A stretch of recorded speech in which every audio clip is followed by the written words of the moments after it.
Frieze Art Fair was at the Shed this year, which was like really nice. Usually it's on Randall's Island in the past few years. And with the COVID restrictions, they did a really great job. There were less people, it was scheduled, it was really nice. So this first floor has like sort of like the big names, which was cool. Hernan Bass is an American artist, and he's highly influenced by the Symbolist painters. There's a painter named John McAllister who also did these room dividers a few years ago, and that is something that the Symbolist painters engaged with. I saw Maurice Denis' beautiful compositions on room dividers at the Orsay in 2019. So here you have Hernan Bass doing his style. He's this amazing facility with drawing. I mean, this is someone who studies aesthetics, like who lives for art. So one thing I think is always interesting about the Frieze Art Fair is that people come with style, and especially this year with COVID, people were kind of locked up in their houses, and now they're coming out. Things are opening up again, and people are definitely showing up with their fashion, and that is a part of the fair. This is the type of thing that people always say, my child could do that. But, you know, it's a big canvas. The black woman isn't being perceived or can't see. She's locked into herself in some way. And I thought that the way that the gallery set it up, where you have this sort of 1920s woman to the left, and behind her, perspectively, you can see into this similarly blue-colored abstract painting, almost like these designs that are going on are like the curls of her hair.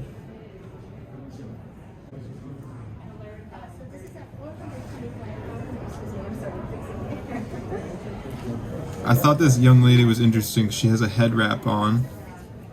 Yeah, I feel with this Rashid Johnson painting, very stunning, spontaneous, and yet there's this grid, so there's structure going on. Structure and spontaneity, playfulness and intentionality. The gallery, to me, is playing off objects, the painting and the sculpture.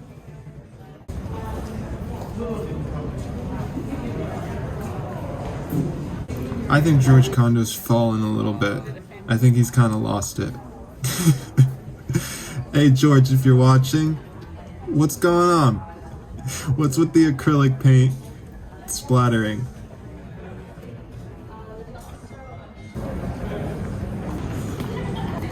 That's what I do at the art fair. I walk around and I glance at things and I soak it in, I see what's going on, but I don't necessarily sit in front of everything, because that would be exhausting mentally and physically.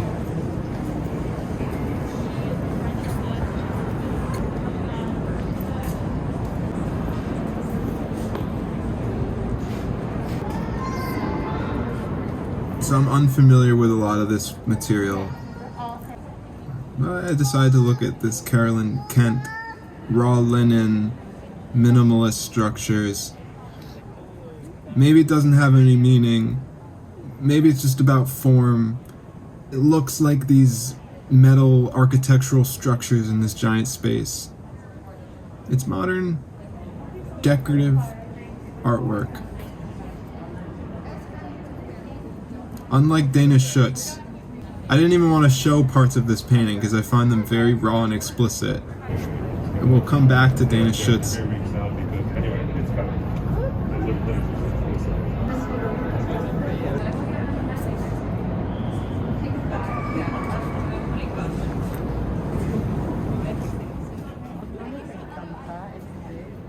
Her work seems to be influenced by the Yale professor Carol Dunham, who involves himself with these caveman figures. There's this childlike absurdity. I mean, this bronze sculpture, and it's a lot of material and a lot of cost into producing it, and it's like she barely even tried, she just rubbed her fingers through it. But there's something about that that's aesthetically compelling. The ruggedness, the heavy paint, the heavy bronze. This is a painter working at a very high level in terms of cost, funding, and yet she's producing provocative material. I know she's a young mother, and she's been featuring this theme of the little girl in her work for a few years now. I find it quite provocative and even horrific, and yet engaging.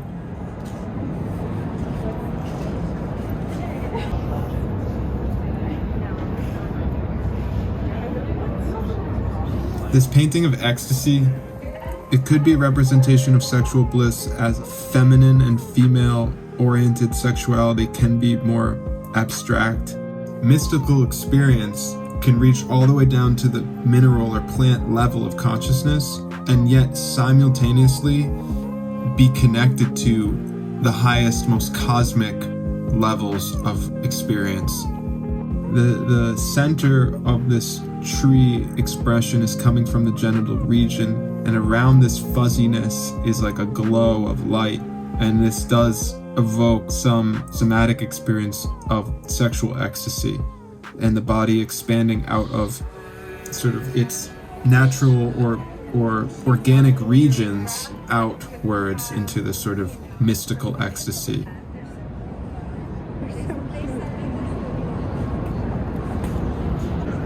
I saw a group of large-scale Danish Schutz paintings a few years ago, and she's continuing with this similar composition, which is a cluster of people in a sort of chaos. Danish Schutz is living in the city, and she sees the chaos of city life. People on top of one another, ideas that are combative to one another.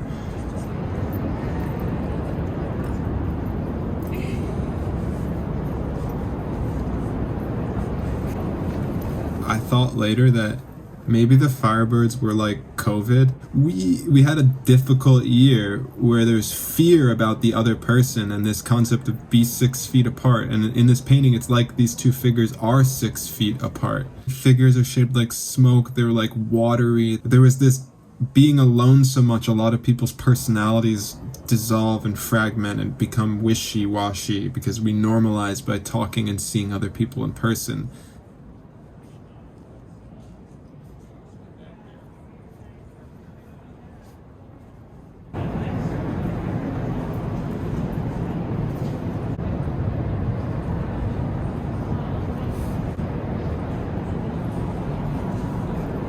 Don't care, don't care, don't care. I'm sure this was interesting, but I have an aversion to the whole immersion into the mother complex, especially the terrible dark mother. I'm a sensitive guy. I've done a lot of inner work. I'm just gonna ignore the fascination with the mother complex over there and just...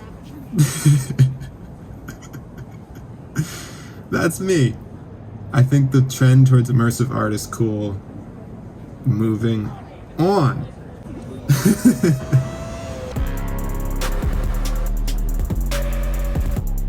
And so the next floor is like, they have a theme right away. You sense, okay, this is sort of like the young avant-garde making statements. This is where the hip stuff is at. How do you find that kind of step?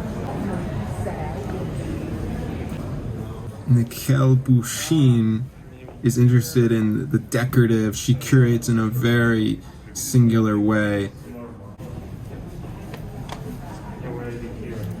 So I've seen Ruby Sky Styler's works in person. I've met her. We're Insta friends, and I like her personally. I think she's a great example of what a modern artist can be like, balancing personal life and ambitious work. But I'm just going to do a little critique here, is I understand what she's doing with the full frontal male nudity. She's flipping the Modigliani reclining nude and the art history of the man viewing the woman. It's a cool idea. Really, it's a cool idea. But it feels Greek. Just as much as Modigliani was sucked into the Parisian mindset to say art is about eros. I would like to see what would happen if she applied her thesis, the Art Deco, this mosaic effect around Jewish identity. As I know she's Jewish, her husband's Jewish. Sorry.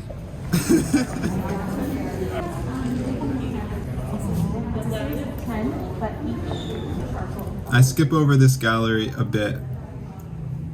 I found it too youthful, too edgy. I like this Daniel Richter. So my German friend Johannes is familiar with religious iconography involving demons, and he says that this is quintessential in this leg extending up to a demonic looking face, except for in this he's leaning on crutches maybe, but the tongue extending out, this white serpentine tongue, is essentially demonic. We can see that a lot of the expression comes from the mouth region, and during this past year a lot of us have been thinking more about what comes out of our lungs during this pandemic, and it's almost like some of what's coming out of the face region here towards the right is toxic.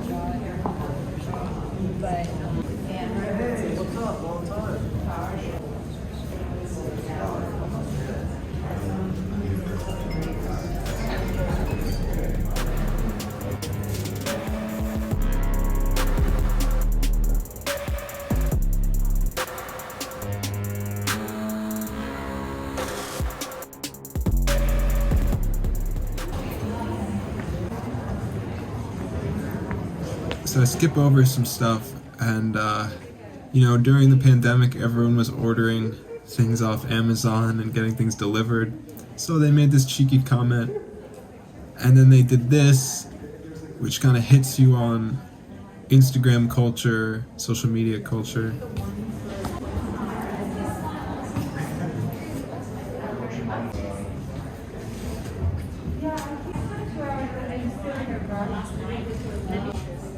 What Anne Craven does, which is funny, is a lot of people make paintings on Sunday, especially more now than ever, and they take acrylic paint and they paint a tree with the moon, and yet she does this kitschy thing in a way that you're like, wow.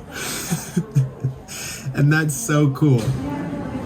Okay, so this gallery plays off the mirror theme like several times. I think, stuck in our houses in the pandemic, narcissism, introversion, self-reflection.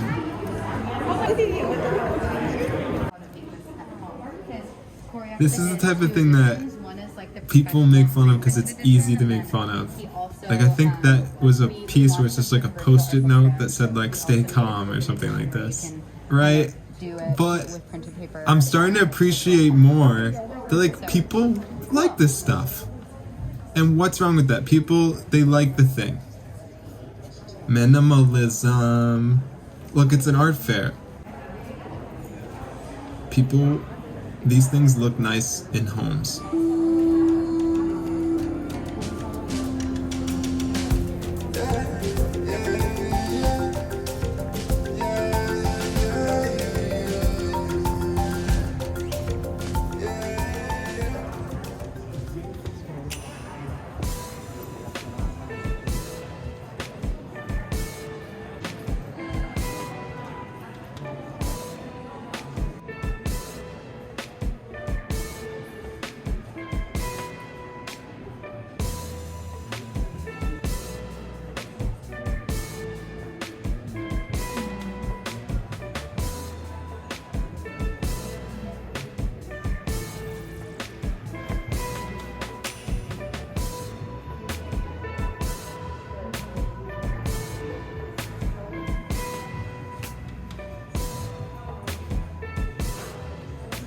So this is how I finished out the fair, and